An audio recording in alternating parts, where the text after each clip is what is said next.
Yeah, we hit it live. We live, baby. We are live. We are There we live. go. Welcome back. Welcome back. Man, it's good to be back on Saturday. A little tired, but it's good to be back on a Saturday. It's your boy, the CEO, B. Then you got Coach A with the polo. We love that polo. There we go. Your mic muted, Coach. Did somebody mute his mic? Now he muted on mic. There we go. Yeah. There we go.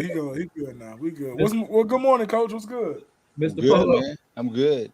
What we Good, on? We on man. mental health yet, or you just introducing everybody? We just introducing. We gonna let the family file in a little bit. We just We talked introducing. about your polo shirt. We said that we got on our favorite polo today. Then we got Mister Who Loves Your Baby. Telly. That's right. What's good? What's good, man? And taking it one day at a time, one step at a time.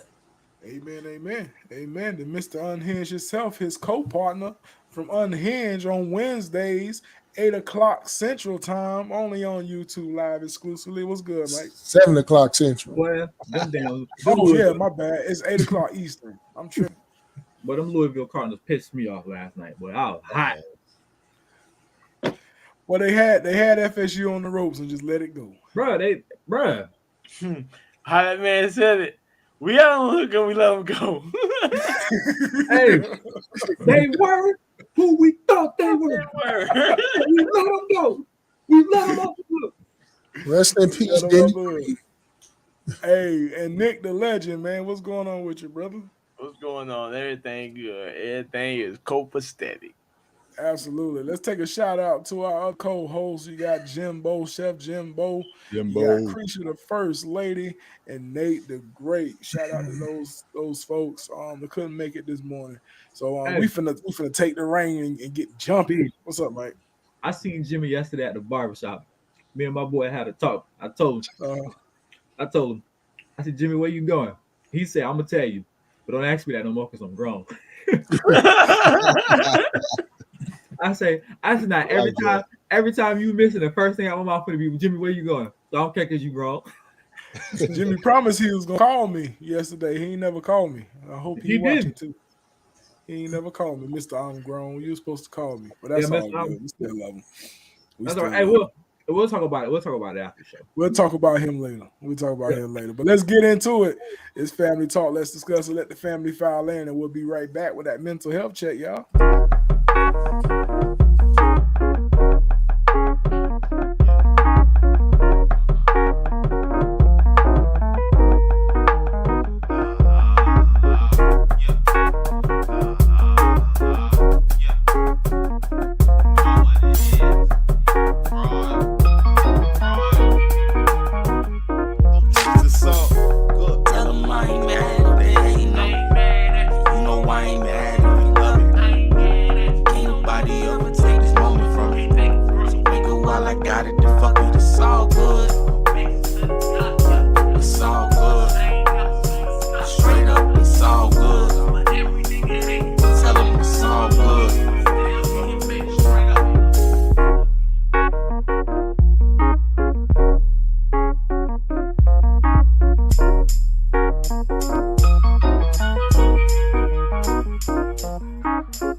It is all good. It's all good. Welcome back. Back.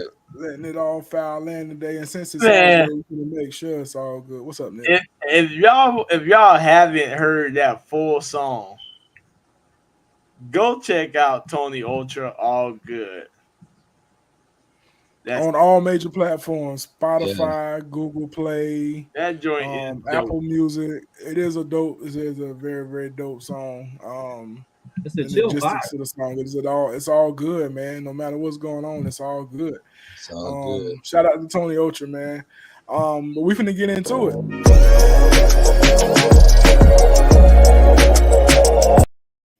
So y'all know what time it is. It's mental health check time. To all our viewers, to all our people that listen to us after the show, if you're watching the show and you're at this point in time in the segment of the show of mental health, drop your mental health in the chat.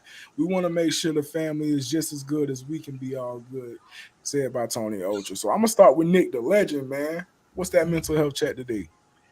I mean, like, it's always on 100. But y'all can take a second just to hit that like button. It'll make it 100, 200. Yeah, it'll be on 2,000. 2000. That's what's up, man. We're going to go up to Mr. Who Loves You, Baby. What's that mental health chat today? Well, you know, with everything going on, I'm trying to keep it at a 7 for the day. Mm-hmm. Absolutely. And if you don't mind, like I said, again, condolences to Tiffany from Family Talk and everybody that watches Family Talk. Condolences to her and to her father and y'all family. That's tough. That is tough. Let's go to Mr. Unhinged. Mike, man, what's your mental health chat today, man? 1 to 10. Well, it's gonna be an 8 because I ain't got no Waffle House and Louisville sucks. So it's an 8. Did you get to some Starbucks today? I'm sliding on Starbucks as soon as I leave here. He said I'm sliding on Starbucks as soon as I leave here. Coach A, mental health check 1 to 10. 10, man. I'm everything is good. Can't complain, you know what I'm saying? So I make it. I make it what it is. That's no what's matter up. what's going on. I'm happy to be alive, happy to be with the fellas and doing our thing. Yes, that's what's up. After made that 10. I'm at a 10 as well, man. I think I'm gonna piggyback all y'all. I'm always at a 10.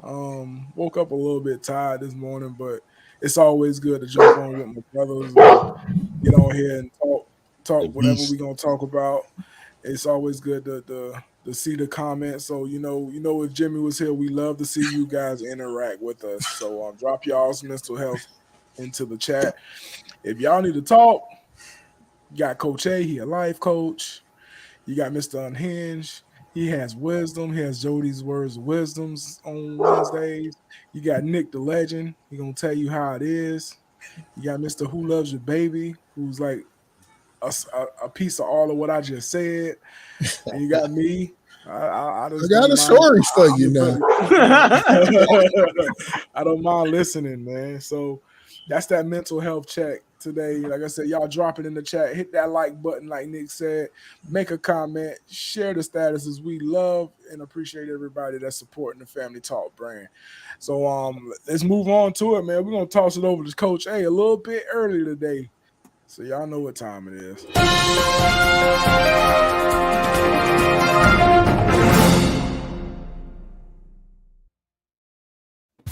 Wakey, it's breakfast time. Morning is upon us.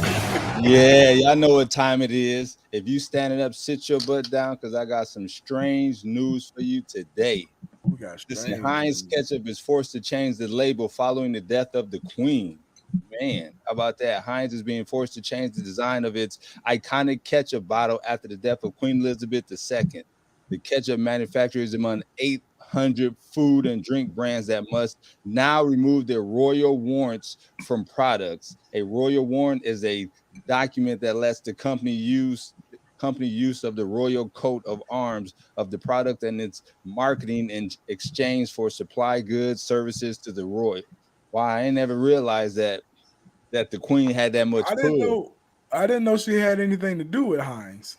Yeah, well, it's not that. It's just the part of the like the royal signal. It said there's okay. Quick thing. Since the Queen died, so her brother took the chair. He inherited, I want to say, like $10 billion of like assets and everything. Wow, that's crazy. Yeah, 10 billion. Yeah, her brother. Oh my yes, the brother. Yeah, the brother. Man. Thought it was her son. Yeah, check this out. I don't know who it is, but he inherited $10 billion. Who cares who it is? You want to finish the news or not? What's up? Go ahead, Coach. There's a lot of rich people out there. What do you want me to tell you? The world is a big place. Crew members and guests aboard a charter boat off the coast of Maine were recently paid an unexpected visit from above. Dave Sinclair, owner of a Sea Venture charter, was captaining a vessel 20 miles off the coast with 6 clients aboard Saturday the 27th when an unusual incident occurred. A wild 7-foot Marco shark flew into the 37-foot boat following a normal procedure of chumming the water with dead fish and blood to attract sharks. The captain said him and his crew participated in a tag and release program administered by the National Marine Fisheries Service and the National Oceanic and Atmospheric Administration for research purposes. Imagine that you on a charter boat and all of a sudden this big old shark fly into the boat with you. Boy, I'd have been scared right there. A nursing home in Taiwan was obliged to issue an apology for sharing a stripper to perform for elderly people in wheelchairs. I know somebody was happy. The government-run facility for retired soldiers hired an adult performer for a central performance to commemorate the Mid-Autumn Festival. An audience member recorded the stripper performing a lap dance and uploaded it to social media, which instantly went viral. A spokesman for the elderly facility noted that the COVID outbreak had forced the nursing home to cancel Mid-Autumn Festival celebration that they were supposed to have 2 years ago. So they was just getting caught up. Jesus. That's it with your strange news, man. This is your boy Coach A. Hey, happy birthday to those who have birthdays today, right? Just a shout out, Patrick, my homeboy. He was born today. You know, they took care of the Chargers. But however, Justin still scored some points for me, fantasy. Jonathan Reynolds, he's a gospel singer. Do y'all know this name? Tremar Dillard. No, I don't know what that is. Flow Rider. Oh, okay. Oh, for real? I didn't know that. Yeah, he was born today, and also Phil Jackson. Y'all know who that is. that's his, the coach. Big Phil. Yes, it is Coach Big Phil. So happy birthday to any of our listeners, anybody else out there that has a birthday today or within the past. Happy belated birthday from the family, yo. Oh shit! Oh, happy birthday, my nephew. Oh, but also, Happy birthday to Mike condolences to Jesse Powell family. Jesse Powell died the other day. Y'all know Jesse Powell. Jesse Powell, yeah, the one that sings "Baby, It's You." He died the other day. Man, RIP to his people too, man. Dang. He was 51 years old. It was a cardiac event. Man, it's tough, man. Man. Happy birthday to all the birthdays out there. Let's get into that first topic, man. We finna discuss money. Money. We was already talking about. Nick was already hinting about money with the 10 billion. Don't forget the comments from our faithful followers. Oh yeah. Look at Mike checking me. Mike checking me. Oh, we got.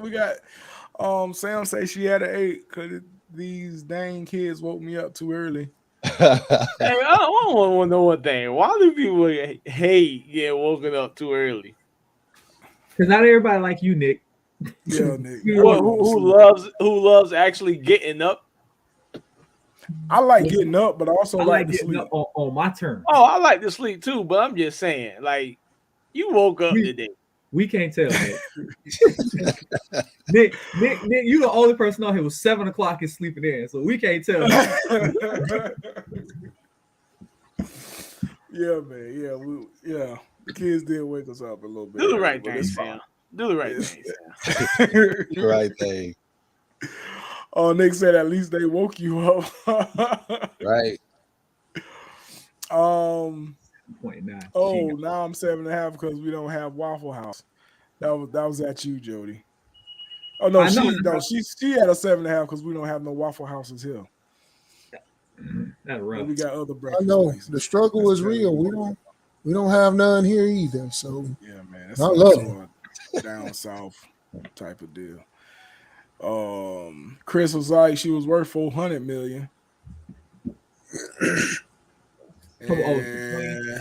The queen was worth $400 million. It's too early. I believe you. I don't know your name. I know it's not NFL _. Is that the chick that was on your podcast, Mike? I think that's Felicia. Yeah. Felicia? Okay. Yeah, Felicia. That's the Packer lover. The what? The Packer lover. Everybody can't like the Bears.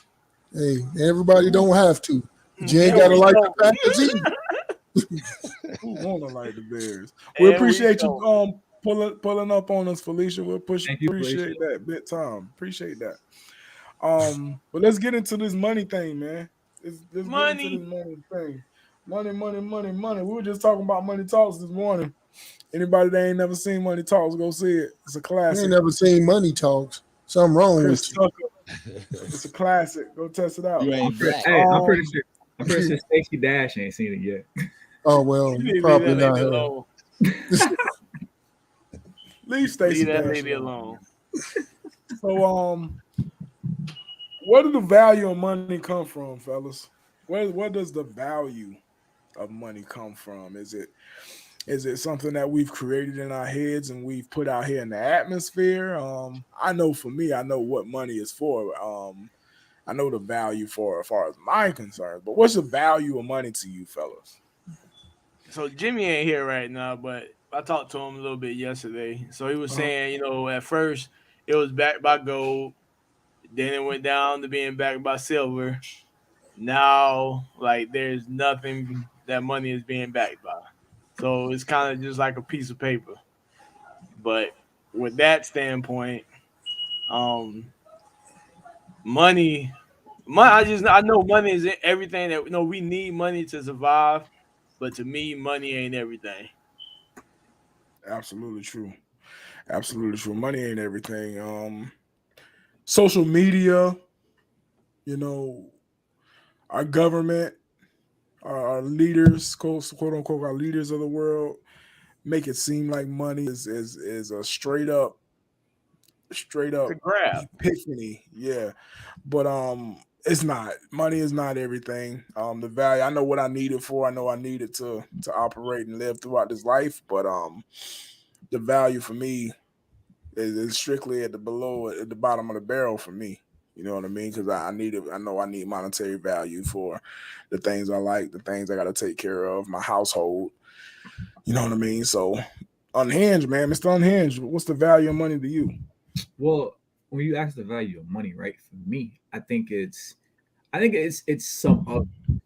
of some importance because in certain aspects of my life, you're expected to be a provider. So, and one of the biggest things you provide is like monetary value. So it has to be some importance, but you can't let it dictate your moves. You know what I'm saying? Because if you start letting money dictate your moves, then you start doing things that are out of your character for it. So for me, money means the kind of a certain type of freedom, you know what I'm saying, to kind of move a different way. You know what I'm saying? Like for a small instance, right? The fact that I can pay my bills and not have to stress, it allows me a certain freedom. Like when my phone bill pops up, my car payment pops up, I just go to the app and I just click submit payment. You know, a lot of people that can't do that. So it means a certain level of stress-free and freedom, but also you can't let it, you know what I'm saying, like run your life, because if you let money run your life, then you know what I'm saying, you start stressing. So it's a certain level of freedom, I guess. Might be my answer in certain situations. Certain level of freedom in situations. Coach, yeah, value of money. Well, we know money. It answers pretty much all calls, no matter what the situation is. You know, you can shoot some money to help, in any situation, and it just helps. So it is a level. I agree with Jody, a level of freedom that comes with having money, being able to take care of your bills or whatever situation is. So, but at the same time, of course, we can't. The love of money. We know we hear that the love of money is the root to all evil, and so you have to be able to separate that. It's not getting money, is when money becomes your main goal in everything. So I view money as a resource. I've learned that instead of making money the main priority, I make, you know, the whatever the gift or the offering or whatever you have, you know, as far as talent and money comes along as a resource. It comes as a result. So learn how to solve problems and it'll bring money to you. So my view, money is just the like I said, this the add-on to whatever it is you're doing. So it's not never the main focus in my aspect. It used to be at one point, used to be the main focus. And so I learned that when it was my main focus, I could never catch it. When I was trying to chase it or when I was trying to get it, I could never catch up to it. It would always outrun me. And so when I just learned that, you know, not to chase it, not to make it the priority, then, you know, it comes a lot easier. Perfect. I'm gonna ask a question, but I'm gonna let Telly answer the value of money real quick. Then I want to ask a question to you fellas. So Mr. Who Loves Your Baby, the value of money, where does it come from? The court system.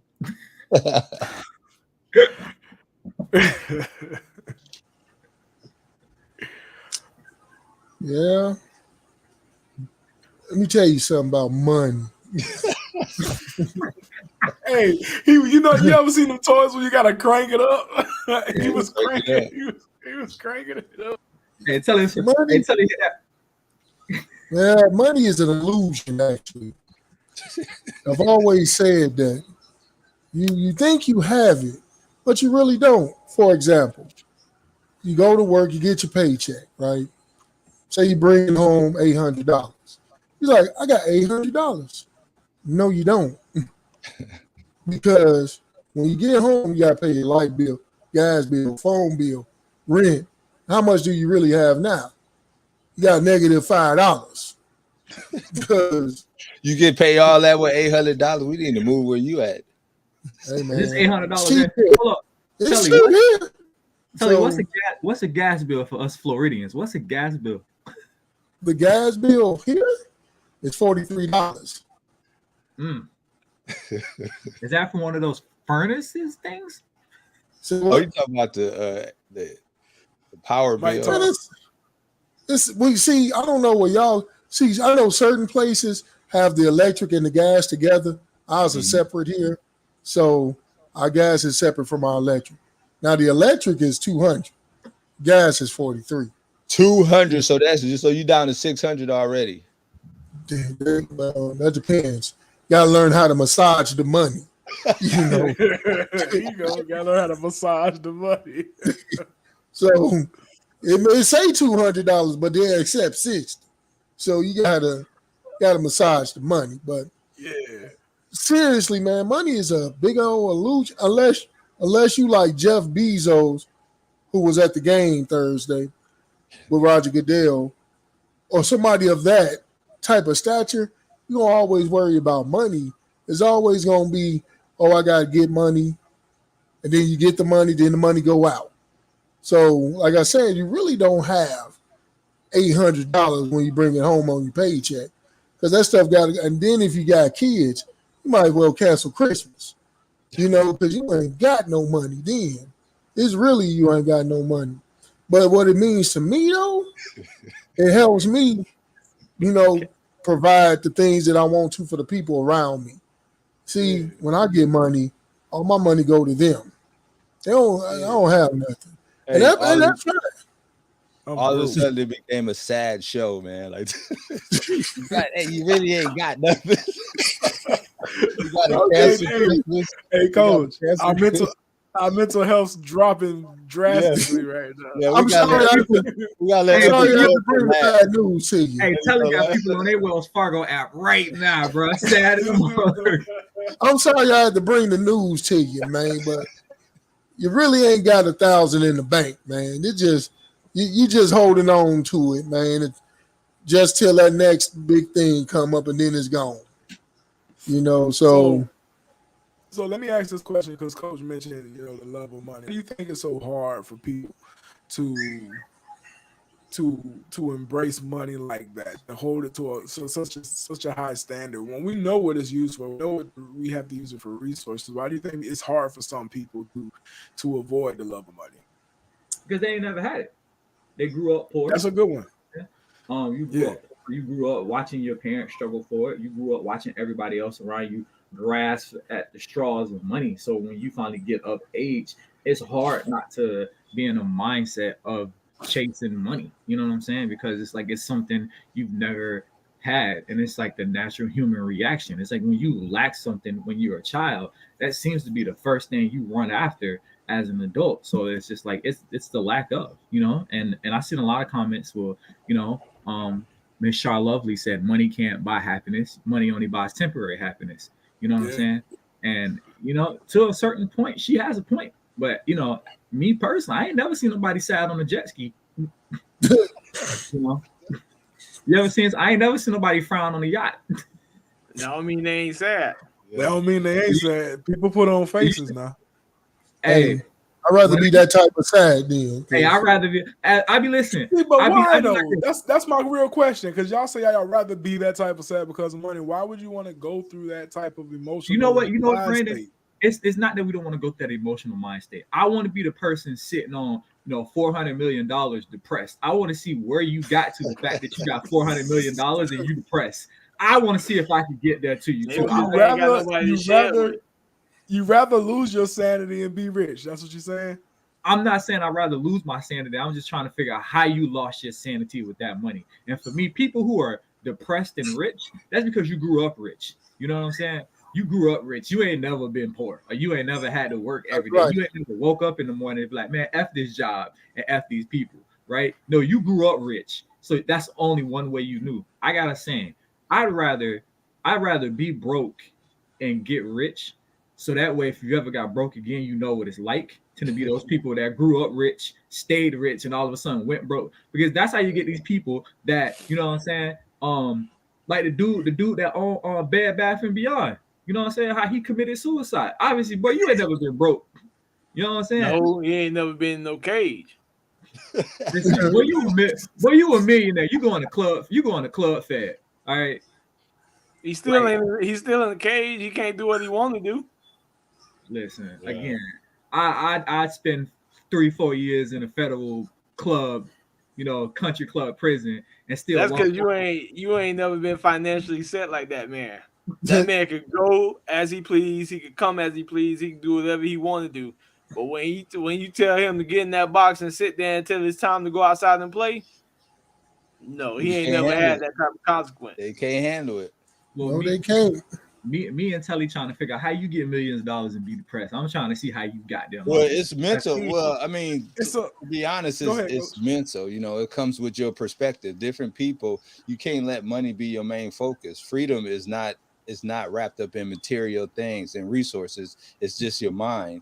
And so you have a point. Like people who's used to being, you know, poor or used to having less. You know, it's easier for them to deal with it, you know, because they know how to get it back, or they know how to survive on E. But then when you have people that's used to having everything and now they have to change their mindset on getting it because they done lost everything, it can be traumatic to a lot of people. So that is a point, but it's all perspective. You got to have a positive mindset no matter where you are and be like, you know what, I can get it back, or I can get my hustle on. So I got a question. How long did Martha sit in that box? Ooh, man, it seemed like she only sat in there a couple of weeks.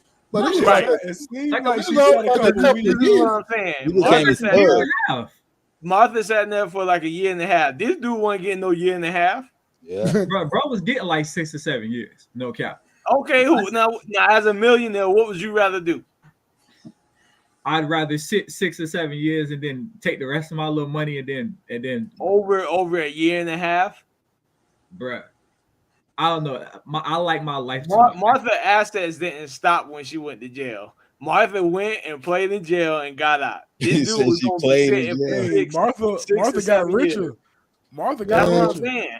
If you say she went to jail, I watched when they pulled up to the spot. I was like, who house they at? That's what it is like. There ain't no jail. They was at a house. She went to a house. That's what I'm saying. Went to a government protective custody. Yeah. No, they go. That's what I'm saying. These millionaires, because the thing is, like, the stuff that they do is like tax fraud, so they don't consider that a violent offense. they consider that like, bro, you on some you can't be around finances in society for a while. So they send you to these federal prisons. I told you I watched that movie Wolf of Wall Street, and boy, when boy started talking about the prison he was going to, bro, they out there playing what's the little badminton with the little ball, racquetball. It's badminton. It's badminton. That was also a movie. But that's actually true though. He said that you been to one of those prisons? Yes. I haven't. I haven't been to one of those prisons where you see him playing racquetball. Where is that? Racquetball, but bro, they are like I know it's one in the people in federal. Look, where you think R. Kelly at? R. Kelly in federal prison. R. Kelly is downtown Chicago kicking it. So go ahead, man. That's what we were supposed to be talking about. Y'all, we done switched the whole conversation to prison. We weren't even talking about prison. My bad. But the thing is, though, money, man. Go ahead. Money drives a lot of people. When you ask the question like, why is it so important to people? Jody had a good point. People that never had money, they become rich, and but it's also when you look on TV. And you watching TV, you see all these things. You're like, man, I need that money because I want to do this.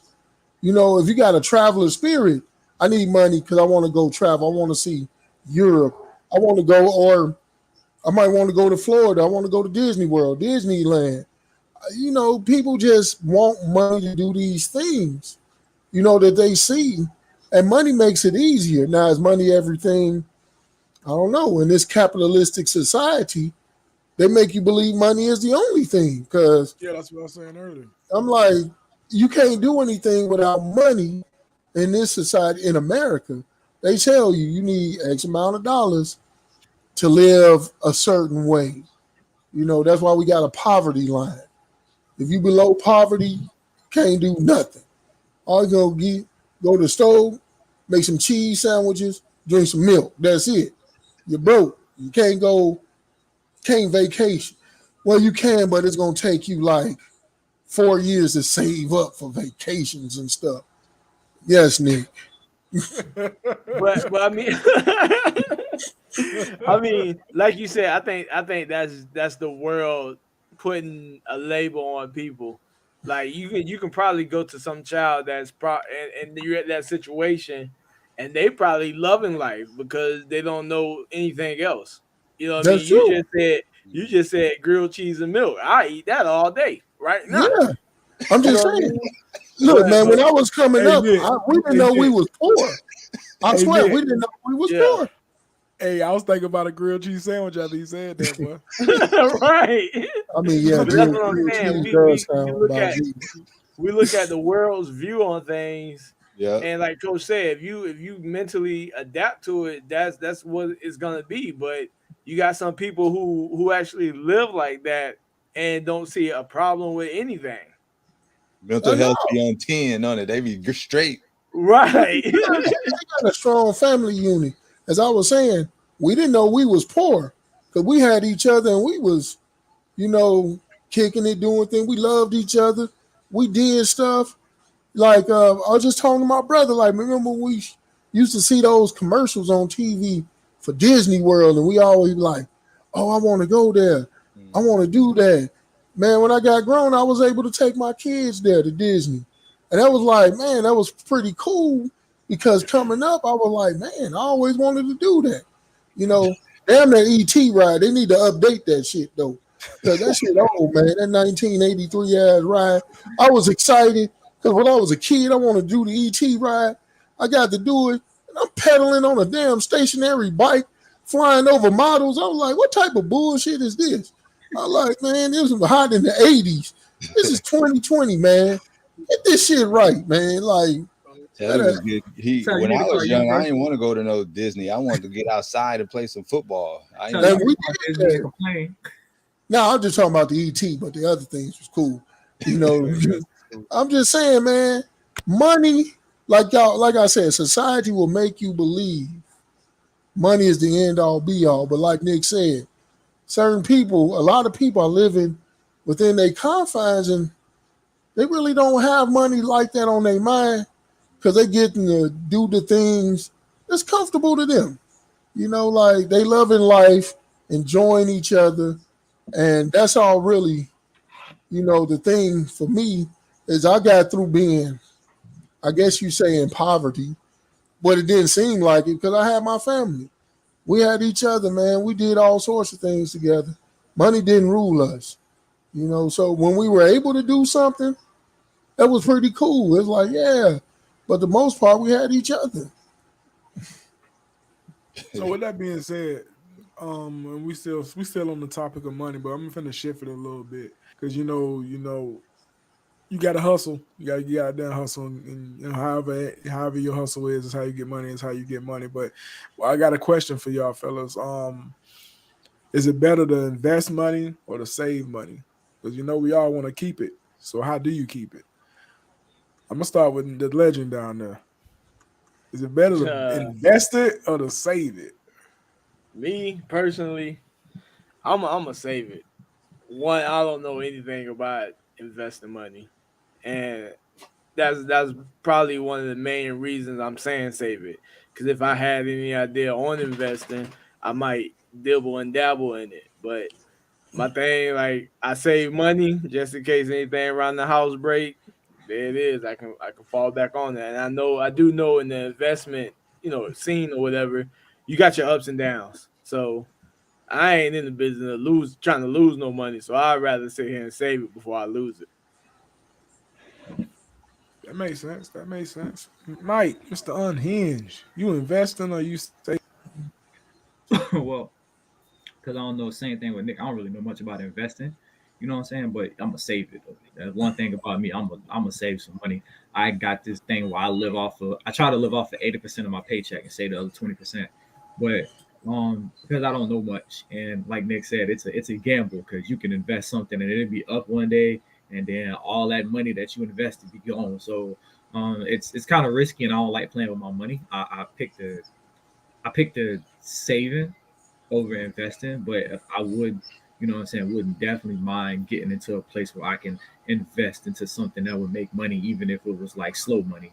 You know what I'm saying? I would definitely want to know more about the investing part. So I would go with investing. Saving. And I'm gonna say this one thing. And we Stokes, we do invest our money because the 401k is an investment, but within that investment, it does go up and down. Yeah, I think I'm with y'all too. I think I'm on the fence with it. You know what I'm saying? I understand investing, I understand investments. I do save myself. But I also in the back of my head, I also know I can do something to help my money make money for me. I want my money to work for me instead of me work for it. So I would have to say at this point in time in my life right now, as I'm getting to the point where I want to start investing into something, I think the saving is important for me right now. That way, once I get to the point where I've saved what I need to save, then I want to start investing. Because, like I said, I want to start making this money work for me. I've been working my tail off. I want it to start working for me. So at some point in life, investing will play a part into my finances. As of right now, I'm trying to get to that point. I'm working my tail off so I can get to that point where I can sit down and be like, all right, money, I'm not getting out of bed today. You finna do your thing. So that's where I'm at. But Coach, hey, where you at? Investing or saving? A little bit of both. Definitely the better thing is to invest. Because with your money just sitting there, it's just sitting there. It's not, even the Bible teaches you that the guy who just took the talent and then just hid it and didn't make it multiply, didn't put it in the market or anything, even he, was a fool. You know what I'm saying? So, and he didn't do anything. He just took it and just saved it. So yeah, we have to take that as an example of that investing is good because your money will be working for you. So if you're not investing, you need to find some type of investment that you feel comfortable with, that you can educate yourself on, and and let your money start working for you. That's what's up, Mr. Who Loves Your Baby. Short and sweet. I think all of it short and sweet. And before you go, Telly, anybody in the comments that's watching, man, y'all let us know. Y'all more investing, y'all more saving, y'all interact with us today. I know y'all watching us, but y'all talk to us. Give us some investment strategies. Yeah, we got people on here saying we don't know much about investments. If you know something, learn me your ways. For real, holla at me, man. Holla at me. But Telly, man, what's up? And you invest. For me, it's like Coach A. I'm doing both. It's a balance. You know, recently, like a few years ago, about 3-4 years ago, I really got off into investing my money, like into the stock market and stuff. You know, like really amping it and picking it up. And, you know, so here's the thing. And this is things I've noticed about us and our people. We are so scared to spend money. It's always like, it is an investment, Jody. It's not an investment. It's an expense. That's an expense. As the official accountant on deck, it's an expense. Hey, Jody, some people are making some money investing into themselves off of OnlyFans, bro. Listen, I'm gonna open up a studio where they could do they thing in there, and I charge them. That'd be our investment. And that's an investment. Hey, imagine a family talk right to you by Rapid Returns and Jody's OnlyFans spot. Exactly. Is the thing though, man. Black people are scared of spending money because you know everybody up here just said invest. Just said save. I noticed that about our people. So scared of the future, like, but what if this happened? What if that happened? Okay, it happens. You know, you got savings. I ain't saying go out and blow all your money. It's good to put some aside for a rainy day, but you can't be scared to go out there, and take a risk, help making money. There's a such thing as a calculated risk. You thought about it, this looks sound, let me invest money in this. I ain't saying go out there and invest your money into a strip joint / daycare center. That's crazy. You ain't gonna do that. But what you saying? Hold up, man. That's a damn good idea. Before y'all continue, we just got somebody that pulled up on us. Sam Young, we appreciate you pulling up to the podcast, family talk. Let's discuss it, man. How you doing this morning? I'm good, man. I'm good. I just woke up. Good, man. It's all good. Why you just not waking up so late? You told me you was gonna be up early. What's up with that? Yeah, this might be his early. You pull that man to the side and ask him that. Hey, I already told you. We went out yesterday. After a couple of drinks, man. It always put me back a couple of hours, man. I know that's right. Hey, Coach, since you did have him on your podcast yesterday, Impact, you wanna introduce him real quick and we can jump back into the discussion?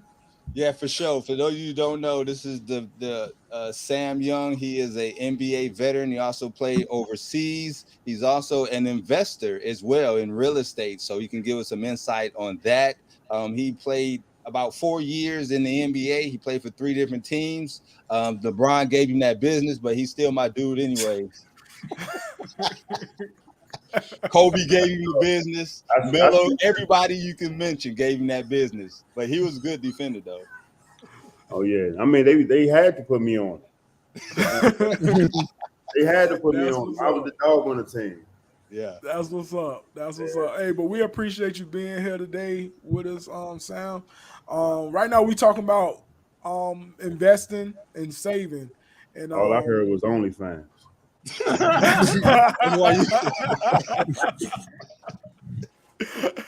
Well, yeah. That in a sense, some people see that as some type of investment. I ain't gonna knock your hustle.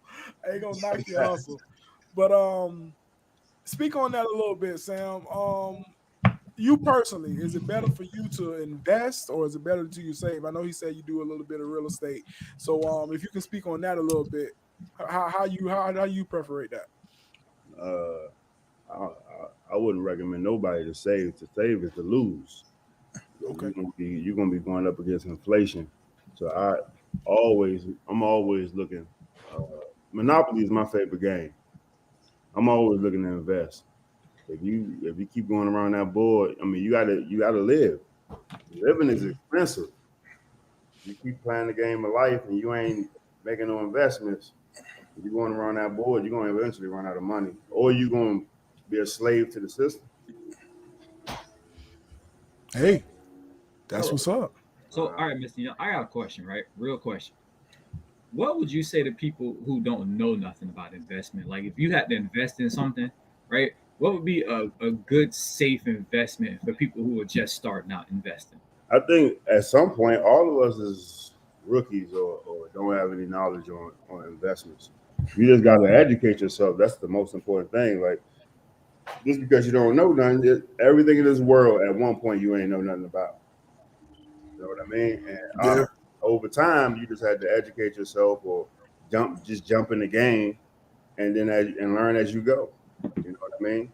So like whatever profession you do, whatever it is you do right now at work, you know what I'm saying? Obviously, you apply for the position, but they trained you, or you had to put that sweat equity in and to learn whatever it is they're trying to get you to do for the job. So it's the same difference. But if that's your excuse not to invest, you're in trouble. Hey, man. Hey, that was a good question, Mike. That was a good question. So, Coach A did say that you do really, right? Uh-huh. All right. Can you speak on that? And then yeah, so I do real estate. I was doing real estate investment, and then I started doing real estate development.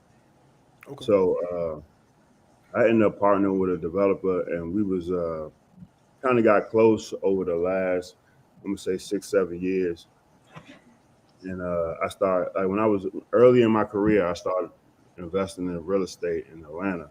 And when I met this guy, I just kind of moved my whole everything I had in Atlanta, all the houses, sold everything, moved everything down to Tampa, and we decided we was going to create like a platform for like athletes, future athletes, and stuff like that. Because I got scammed before doing investments, and that kind of threw me off with the investment. I got scammed for $500,000.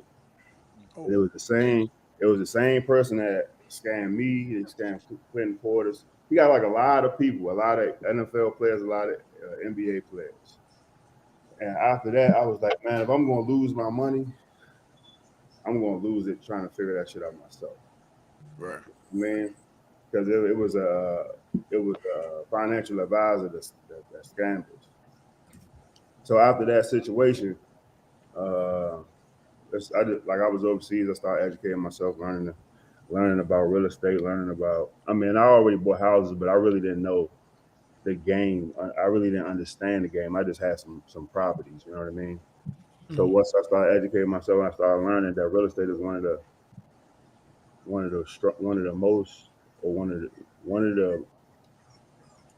the biggest investments that any like investor can make. One of the stablest. Yeah, one of the stablest, but it's like most millionaires, real estate create the majority of the millionaires in the country. Yeah. So once I learned that, then obviously stocks, because I ain't know nothing about nothing. You know, I'm coming from the hood. I don't know nothing about nothing. So I'm learning about stocks. I'm learning about real estate. I'm learning about life insurance policy and how you can use that as an advantage and all types of stuff. So, but I already had property, so it just made sense for me to kind of dig my teeth into that. But, you know what I'm saying, we decided we was going to create a platform to help other athletes to kind of, you know, put them in a situation where they can't get scammed like how I got scammed. Because I feel like the reason why we were so easily to get scammed, it was like 10 of us. The reason why it was so easy for those people to scam us is because we don't know shit. And we just kind of putting our trust and our money in these people. We don't know nothing.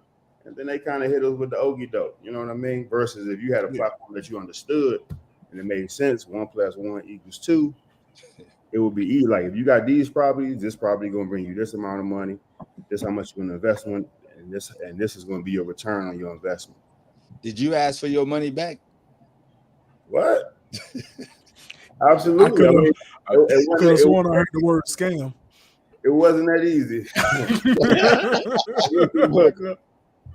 I wish it was. Did you ever get your money back? Nah. I could have sworn I heard the word scam. Scam. You ain't getting your money back. But he know who it is, though. You know where he at? Nah. What part of scam don't you get? Not at all, man. Well, that's they got like 10, 15 of it. They had a. I remember watching this this documentary on TV where Clint Porter said that he was standing outside the. He was outside the office. He's finna shoot some people with the gun ready to shoot him. Oh, I remember that. Yeah, I remember that too. Same situation. Yeah, the same situation. He got a lot of us. Man, when that happened, man, it upset me back. I was like, I'm gonna ask you a different question. I'm hoping Coach A asks you this question. Did you like and subscribe to the podcast? I sure did. Come on, Coach. But I got you. Hey, being a guest on the show is not required that you like and subscribe. Is like and subscribe is recommended. No, it's a requirement now. I didn't get that memo. My bad. That's what's up, man. That's what's up. Hey, we're gonna move it on a little bit because I know we got a couple more things we want to hit on. One of those things is we want to talk about success, and it's cool that we got an NBA veteran on the show, blessing us today. And let's talk about success a little bit. What was that feeling? And anybody can jump in and ask some questions, not just me, and especially people in the comments. Mr. Sam Young, what was that feeling when you knew, I'm going into the league? You know what I'm saying? That you hit that brick of success. I'm like, I'm here. Well, what was that feeling like? It was a new world. When you coming from the hood and then you go to like college, that's a new world. Mm-hmm. That's like a culture shock. Some people, the culture shock is they feel it in a negative way and they can't deal with it. So they like, man, I'm going back home. Like I'm homesick. You know what I mean? Yeah. But like just going from like this ordinary living and then going to the league, man, that's a different world because we was in the middle of a recession. And I ain't feel it. Nobody I was with felt it. You know what I mean? Right. Like I'm talking about everybody I was with, I ain't feel it at all. And everybody I was with was doing 10 times better than me. I seen people went out and on my team that was getting checks for $500,000 every 2 weeks.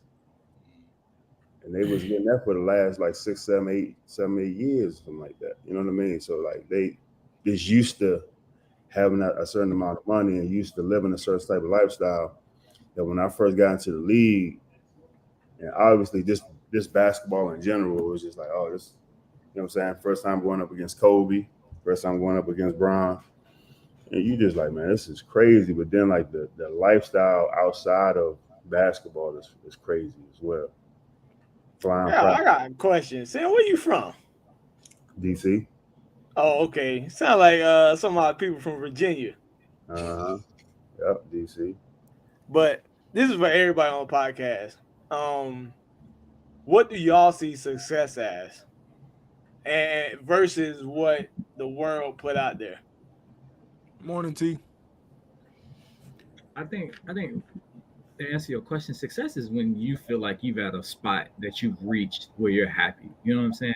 Because like everybody's definition of success is going to be completely different.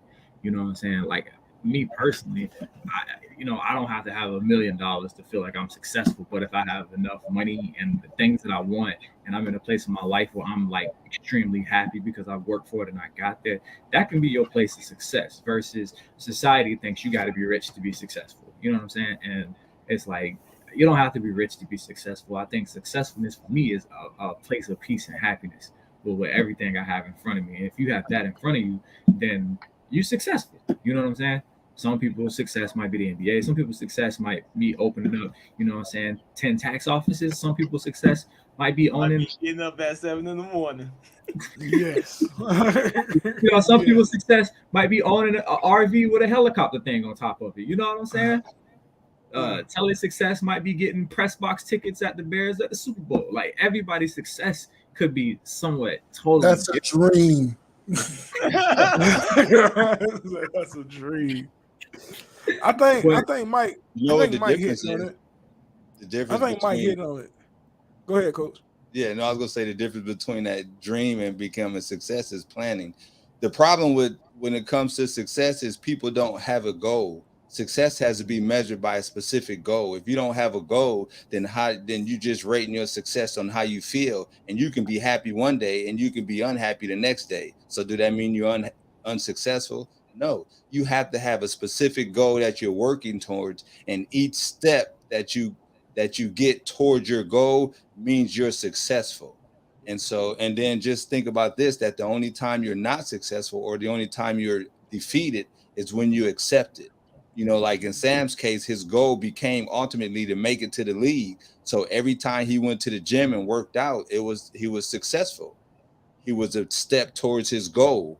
So if you Telly, if you want to get to the press box or wherever you need to get to, you got to set some goals to get there and just work towards it. Even if if you don't have any plans in motion yet, then it's just a dream. No, buddy, it relies on the Bears. That's how I can't make them get there. Well, you know what, Telly? Go to the press box, but they're not gonna be there. You keep up your coaching dream, your coaching goals, right? And get on that coaching staff and be part of the impact. There you go. I'm working towards you. I think for me, it still relies on the Bears. Forget the Bears, man. I think it's levels to it. Just like what Coach said, you gotta have a goal. I mean, I think I'm successful.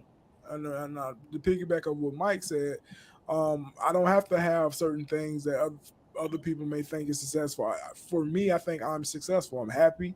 I'm to the point in my life where I'm not living paycheck to paycheck.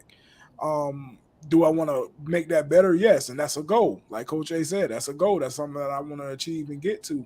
And I feel like I'm making those necessary steps to do that. The only time I would say that I'm not successful is if I'm locking it in my own mind. You know what I mean? If I'm telling myself that I can't do this, I can't do that, that's me not being successful in my way. So it's levels to it. It's like a ladder. I'm stepping on a foot of a ladder every day to get to where I want to be. And that's how I define success. Right now, I feel like I'm successful, but there's more to do. So long as I continue to work hard and be happy and good with what I'm doing, I think I'm successful. To answer your question, Nick. But push that back on you. Let's answer your own question.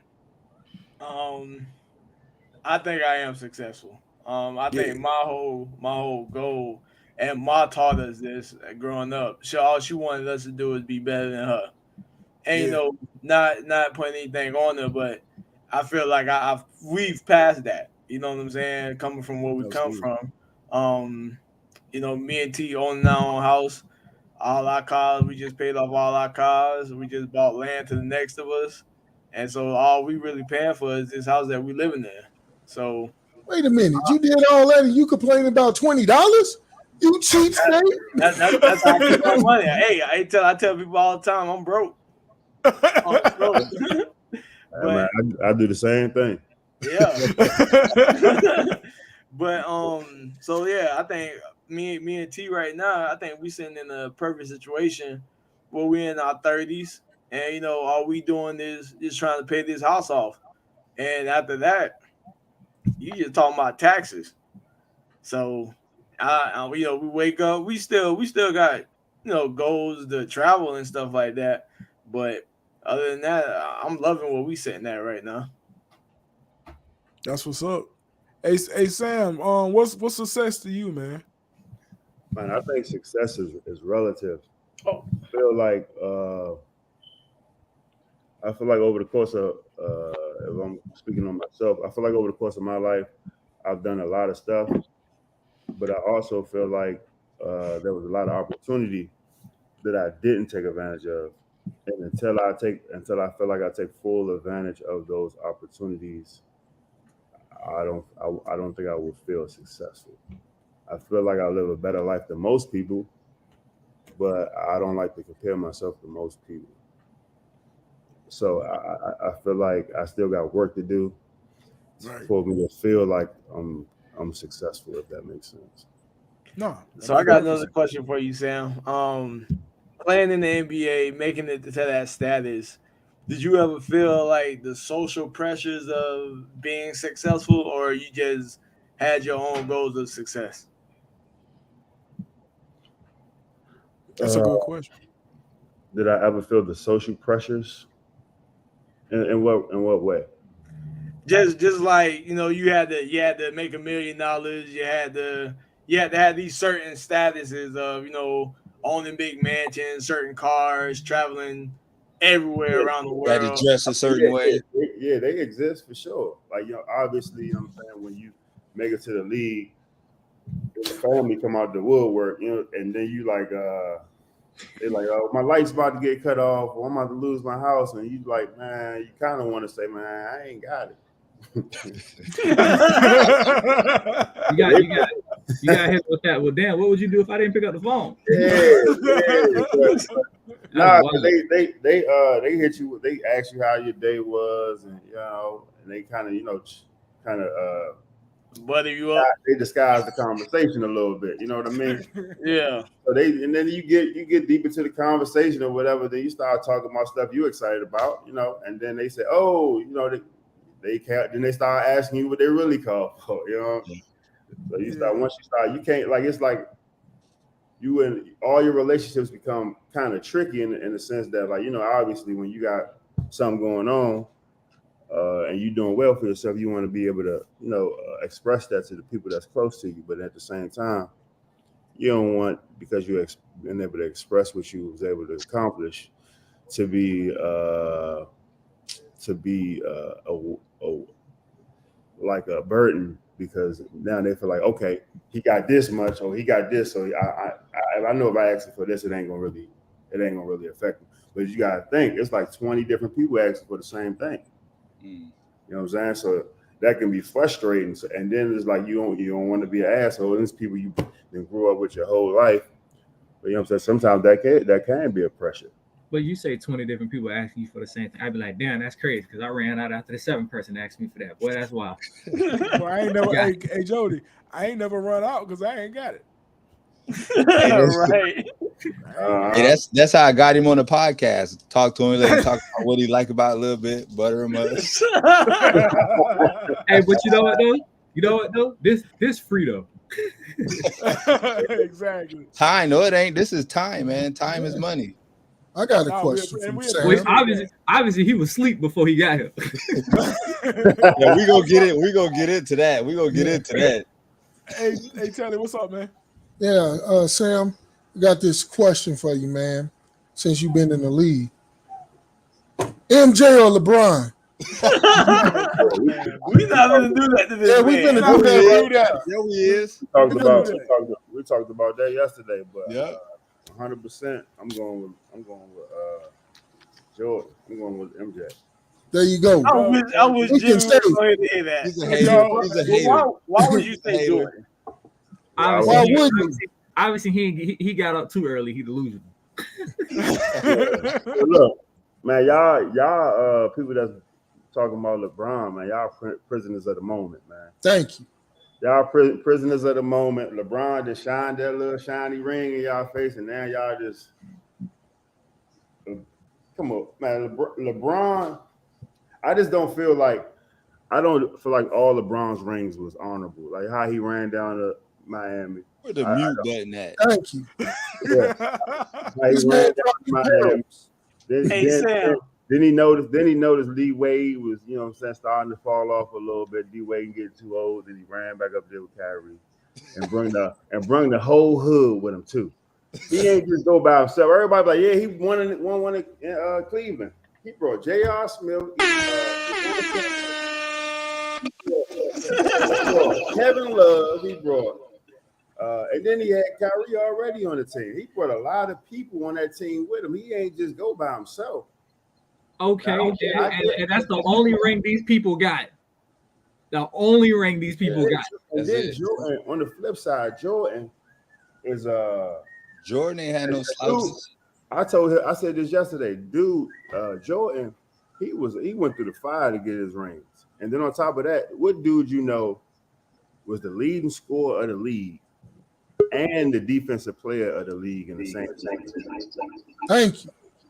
The leading scorer of the league and the defensive player of the league in the same year. That's I can't disagree with that. That's tough. When you balling on the offensive side and shutting down on the defensive side. I sound like a league with 28 teams to me. It sounds like a Exactly. It's like, it's like 50 Jordans in the league now.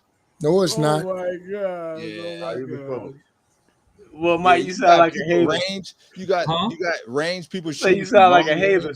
I'm not sounding like a hater. I'm just saying, Michael Jordan is gonna always be one of the greats. I'm just saying, Michael Jordan was a product of having a great system put around him. Yeah. Oh God. He had a great coaching. He had a great system, and he was able to play the way he played. You know what I'm saying? And that's not taken away from Jordan. I'm just saying, when you have dependable parts around you your whole NBA career, it's easy to focus on the two things you do: score points and play defense. But when you have people on your team that start to just fall off in the middle, what else are you supposed to focus on? I mean, LeBron had makes sense. LeBron had to play all 5 positions when Zesty Wade started messing up. And yes, hold on. Like LeBron, Jordan ain't never played GM on his teams. Exactly. That's just another. How we know? When no social media around. LeBron, how we know? LeBron on the offseason be like, I want him, and him. How we know he ain't do that? Because Jerry Krause said he didn't do it. He did it for the Olympics. He did it for the Olympics. Why wouldn't he do it for the Bulls? They all watched the last. We know who was in control of bringing in personnel. Yeah, the short guy. But on to the next topic. Next topic. We can talk about that all day. We can talk about it all day. But no, it's cool that we do have an NBA veteran here, man. We finna get into something that we created called Shooter. What is it called? A shooter versus a shot maker. And what I'm gonna do, I'm gonna just throw up a series of pictures on the screen, and everybody tell me that what you believe. Was they a shot maker, or was they a straight sniper? Was they a shooter? And we finna get into it. And speaking of sniping and shooting, let's start with this guy. Y'all tell me what y'all think. He's a shooter, or he's just a shot maker? He's both. It's a tough one. He's both easily. He's both. He just throw up the ball. But if you have to put him in one, a shooter. You have to put him. He's a shooter. I would say shooter. Shooter. Got you. All right. Let's go to the next fellow here. Shooter. That's my guy. Perfect. Let's go to my next guy. Shot maker. Yeah, shot maker. All right. Shooter. Yep. Both. Shot maker. Shot maker for me. The real GOAT. Whatever. Yeah, the GOAT right there. I was shot maker. The Billy shot Goat. Maker. The Billy Goat. Gambler. Oh my gosh. I never watched. He was the coach's son. No, I'm just kidding. He's the coach's son. Danny Ainge. We gotta put Danny Ainge. I put Danny Ainge under. Shooter. A shooter. Yeah, shooter, man. He ain't making no. They finna. Oh yeah. Shooter.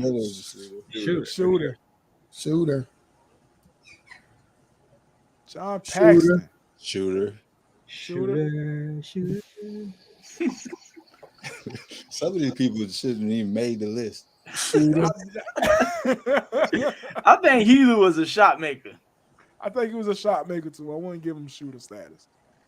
Here we go. Shooter. And better shooter than Steph. I'm gonna tell y'all right now. Better shooter. Are you talking about a percentage? Percentage wise, he hit him more. No, he ain't better than Steph. I ain't say he was better than Steph. Shot maker. Oh, shot maker. He a shot maker for sure. Mm-hmm. Shot maker. Shot maker. Shot maker. He's a sniper. Both. Cry baby. Damn, didn't you play against him in high school? Yeah. Shooter. Coach. He a coach. Shot maker. Trash. Anyway. I knew that was trash, though. He ain't trash, though. He ain't trash. Shooter. Perfect. That's all I had. Fellas, to figure out who was a shooter. Shot maker. Y'all trash. Y'all are so funny, man. Hey, anybody in the comments, if y'all just saw those pictures, y'all drop down shooter, shot maker with the names. I couldn't get to the comments while I had them on the screen. But any other questions, man, that anybody might have for Mr. Sam Young, man? We appreciate your presence and hopping on the podcast with it. Anything else anybody wanna ask him, man? He D'd up LeBron. Yeah, I'm gonna ask him. Hey, can we interview you one of these days? Yeah, we can do that. Yeah, we're gonna have to set that up. Perfect, man. Perfect. Yeah, we can set that up. Absolutely. Mike, you got Mike. Mike, you got any questions, bro? Did you stay away from the Kardashians? Because they know. Oh my God. Yeah, how you managed to do that? No, I was in a low market. I was in Memphis. So. They don't mess with dudes in Memphis. The Kardashians don't go up north. They got me in LA or New York or something like that. Yeah, they don't go to Utah and Memphis and I know you had them Kardashian lookalikes. Huh? I know you had the Kardashian lookalikes in your market. How you managed to stay away from that? That's just part of the social. You would think that, like Nick was talking about, the social pressure of you had to dress a certain way, you had that, have a certain type of car. Isn't it the same when it comes to relationship wise? Like, you have to either make sure you find a nice woman or 2 or 3, or how you manage to shift through that pressure.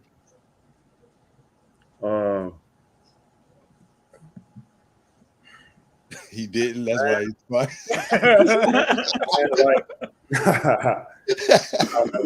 man, I don't know if it was pressure. I had fun. I don't know. My boy. Hey, look, coach. I had a good time, brother. I had a real good That's time. the answer to the question. I wasn't ducking and dodging them now. Hey, listen. Hey, we go. Hey, you know what? Hey, we can get into that conversation right now. What conversation? Let's do it. Your marriage views. My marriage views? Yeah.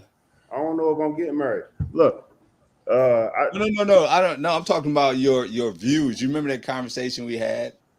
Yeah, I think the next girl that I get that we kind of get serious, she gonna have to do at least a year of therapy. That's real though. Yeah. That's real. Right now, like I'm like the last 10 years, I've been practicing polyamory. So like I don't think I'm gonna ever go back to monogamy. So like when I first meet a chick, like I let her know off the top, I've been practicing polyamory for the last 10 years. Oh. And if she says she never tried it or she ain't about that life, I'll just let her know like we can still enjoy each other's company, but until you find your man or I find what I'm looking for, but for the meantime, between time, I'm not monogamous at all. poly is not healthy. Why you keep saying that, man? And how do you practice it? How do you ain't practicing it? You just out there messing around. Talking about you practicing it. See, I'm not lying. I'm not lying to nobody. Hold on. I'm telling you. Can you tell us the definition of poly? Yes. So, well, in my practice, like it's his humble opinion. If I was to find a woman, it's a man with multiple women. If I was to be in a relationship, it would be me in a relationship with multiple women. So it would be me, and it would be like if I was to get a girlfriend right now, I would tell her that I would be looking for us to eventually get another girlfriend. Jody. Learn me your ways. That's what he's saying. I'm just listening. It sounds like a Muslim. I gotta be attached to religion. I don't want it to be attached to religion. I just feel like marriage is tough, man. Like growing up, a lot of the guys that I was around that was married, they was cheating. And then when you tell people like, oh, I'm thinking about, this girl, I'm taking her serious, they're like, man, hey, look, don't do it.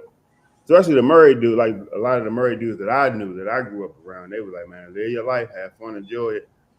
But obviously, you know what I'm saying, you want to be, I think as a human being, you want to be in a situation where you feel love and you feel that support, you know what I mean, that family structure.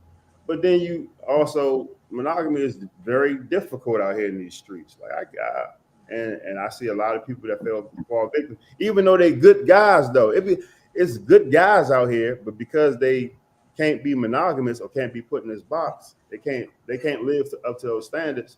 They consider the bad dude. And I just feel like I'm not a bad dude. I just don't want to be monogamous. So let me ask a question.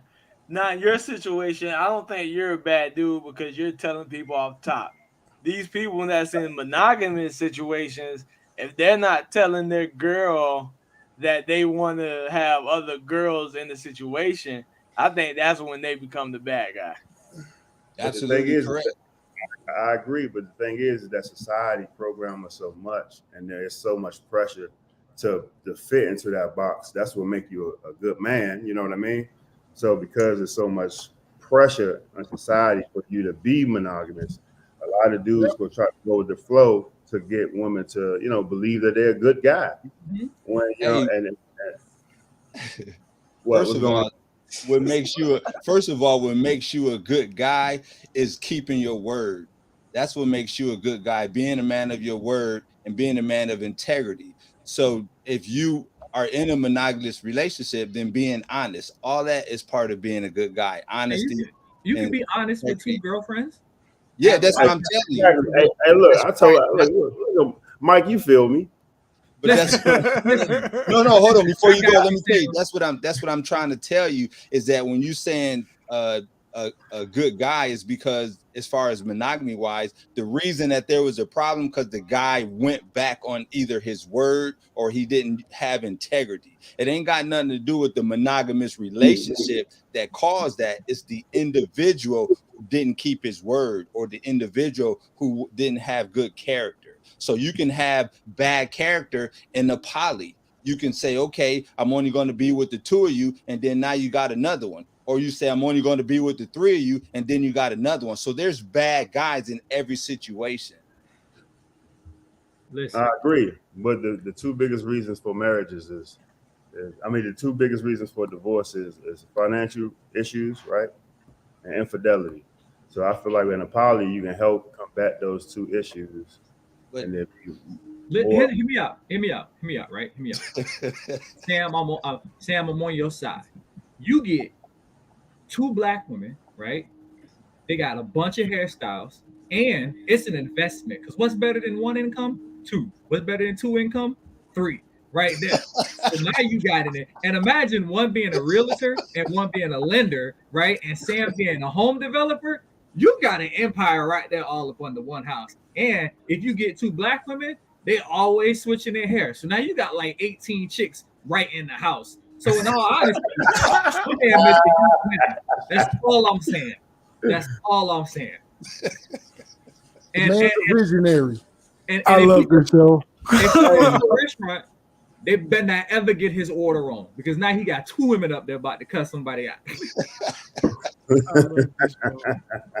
So hey, but just to get back on that, the infidelity is not the problem. The infidelity is a result. Like you not like somebody being poor or somebody, you know, having bad character.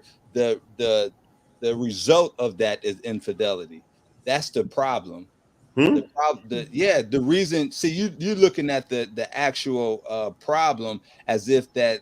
I mean, the actual act as if that's the problem. But the problem is the individual that has bad character. That's the problem. And as a result of bad character. So if you take that same individual and say, okay, because he was tried this monogamous relationship, he was cheating. If you put him in a poly situation, he's going to do better. No, he's the same person with the same bad character, the same liar, the same cheater. He's going to do the same thing. It don't matter if he got 3 girls, 3 wives, if he got 4 wives, it doesn't matter. It's going to be the same thing. I thought Sam said he was a good guy. Yeah, what you talking about? You don't have to worry about it. And plus, hey, Sam, look. if you get the right one, they can get on that FBI tip and find that motherfucker scam you. Have a whole police task. Hey, you call Coach and then you call me. I holler at you. Yeah, exactly. Make sure you call me last. hey, so coach can kill all that nonsense. Exactly. You know what? Hey, never mind, Sam. Call me first. No, but real talk though. Real talk. This is, you know, ever since we've been talking for a while, and these are his honest views. He's not throwing game or anything like that, you know. And this is, some people feel like this, and it's not about religion or it's about any of that stuff. It's about people making the best decision for their lives.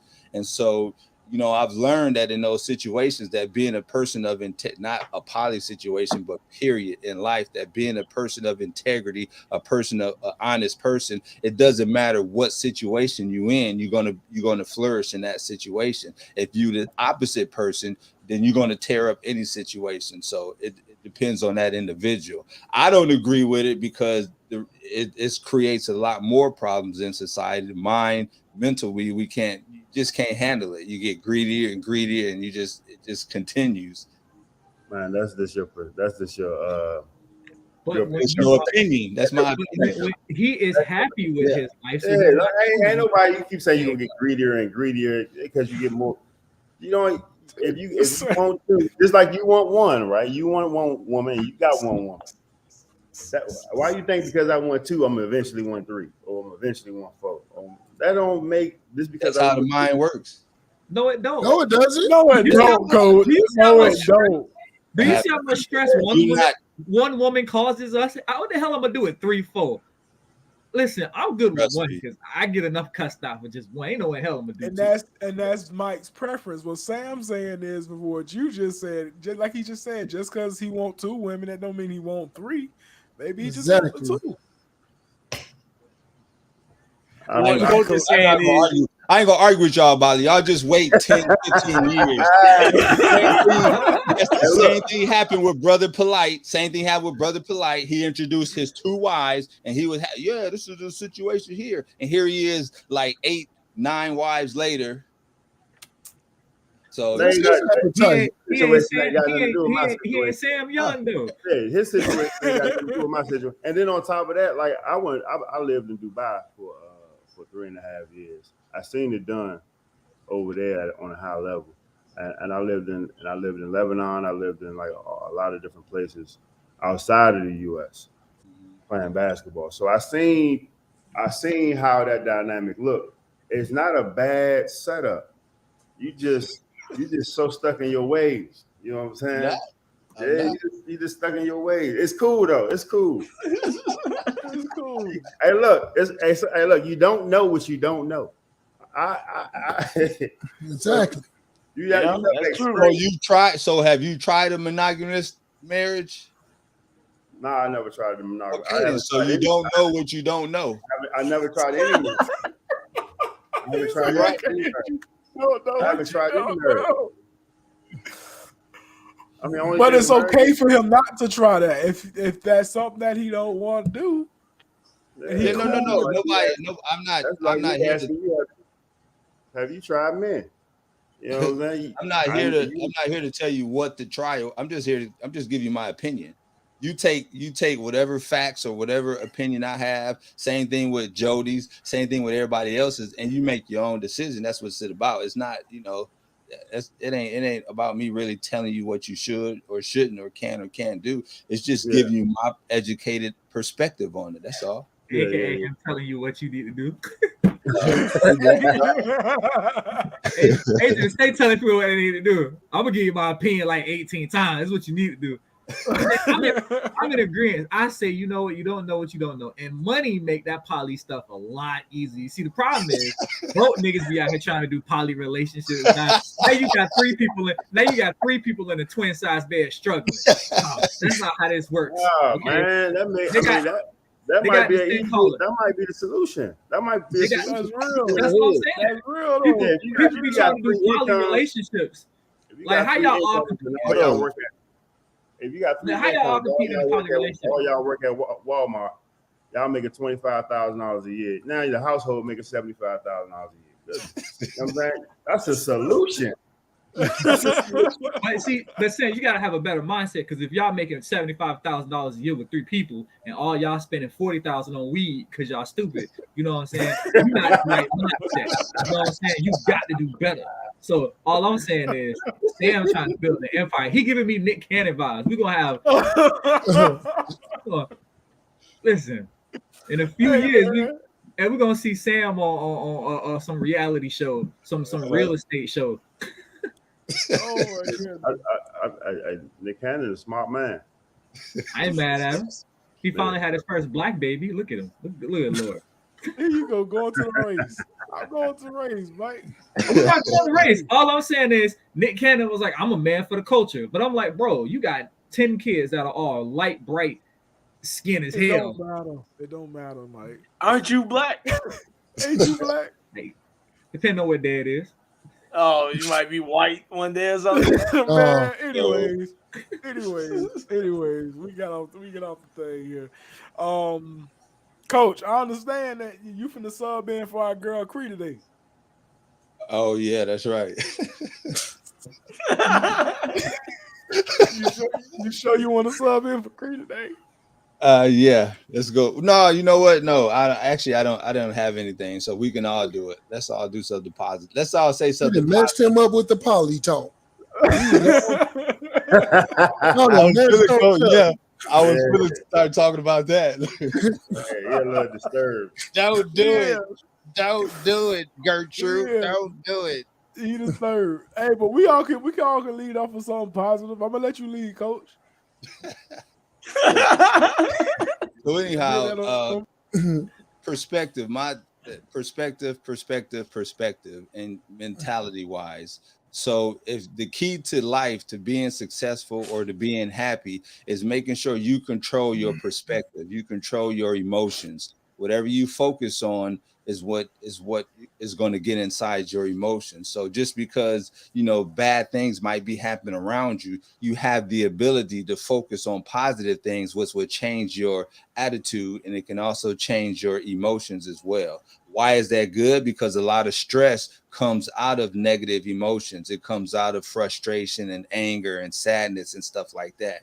So of course, these things is healthy, but not to hold on to these things for long periods of time. And the way you do that is to take control of your thoughts and your perspective on the situation and focus on things that's good in your life. And if you don't feel like there's anything good currently, then look back at some of the good times that you had in the past and just focus on those things. And it'll change your mood and your attitude, and it'll change your life and your perspective.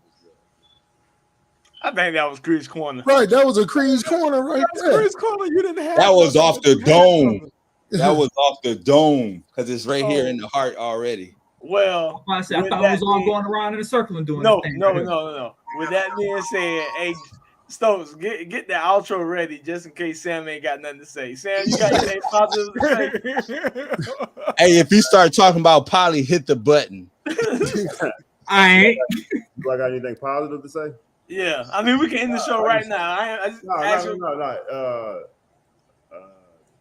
Like we said before, success is relative, and you just gotta figure out, because everybody's different. Everybody wants different things. You gotta figure out what's the best possible outcome for you in your life, and what decisions you think in the future will make you happy, or what things in the future you think will make you happy, and then create goals to accommodate your future.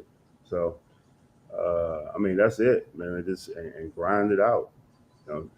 Life is about, it's a marathon. Every day we learning new stuff. Every day we slowly figuring out the processes of how to navigate this thing called life. So that's it. Randy, want to take us out? Man, that's what's up. We had an amazing show. Before we go, y'all make sure y'all link up with all our social media handles. Family Talk, discuss it.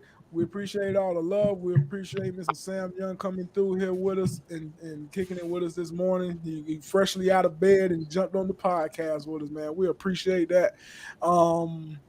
Hey, man, that's Coach A. That's Mr. Who Loves Your Baby. That's Mike Unhinged. You got Sam Young. You got the legend Nick. It's B, the CEO. We'll see y'all next week. We'll see y'all on Unhinged Wednesday. We'll see y'all on Impact on Friday. And we'll be right back here on Saturday. And you'll see us tomorrow on the end game. And you'll see end game with Mr. Who Loves Your Baby and Mr. Mike Unhinged. I'm sure they have a lot to say after a huge weekend of sports. So we'll catch y'all later. We love y'all. I'm kicking butt in fantasy. Thank you.